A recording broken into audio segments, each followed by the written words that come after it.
This case was sent to me by multiple viewers, so I figured it deserved an episode. This story is haunting, confusing, and keeps you guessing till the end. Let's get into it. We open on a lone cottage in Wales. It's dark.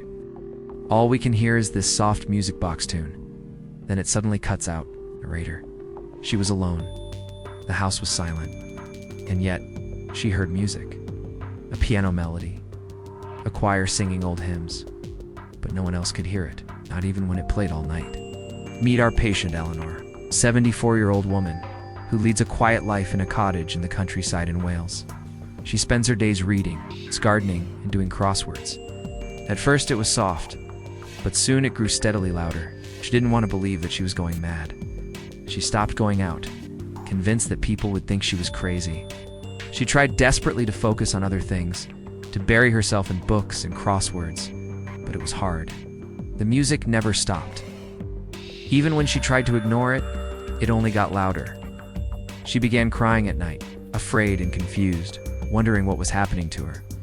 She didn't want to worry her daughter, so she never told her about the music. As she went about her chores, she could hear different pieces throughout the day. All she could hear was a cacophony of sounds. It was as if somebody was playing music from inside the walls. Suddenly, the sound of shattering glass made her jump. Don't worry, it's not a serious condition, and it's not your fault. It's actually quite common in elderly individuals suffering from slight hearing loss. You're not the only one who hears music that isn't there, is that right? Confused, Eleanor nodded.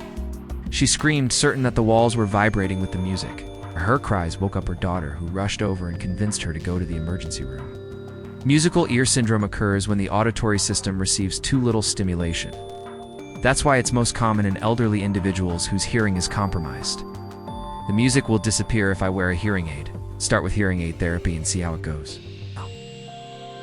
We can try using hearing aids or other devices to stimulate your ears and hopefully reduce the hallucinations.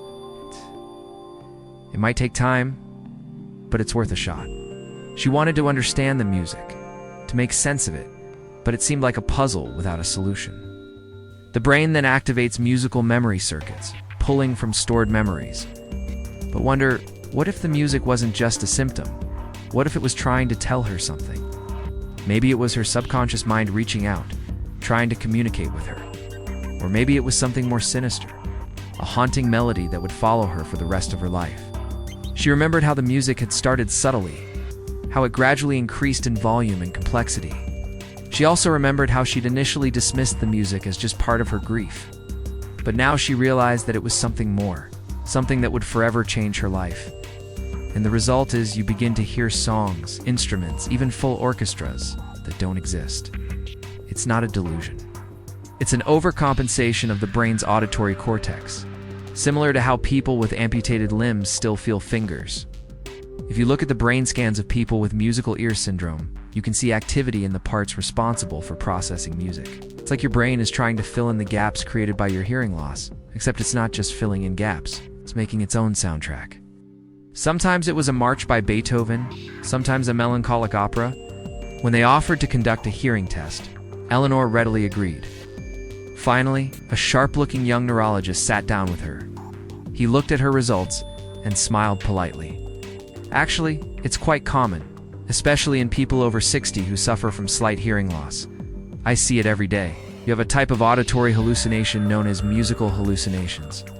I'm going to run a few more tests to confirm it, but I'm almost sure that you've got what's called musical ear syndrome. Basically, you're hearing music that isn't there. It's a genuine condition. And once she even heard a children's lullaby. Once she stepped outside, she distinctly heard the sound of a marching band. She looked around. The cottage was surrounded by open fields, and she was sure there was nobody around. She unplugged her radio, removed her hearing aid, but the music wouldn't stop.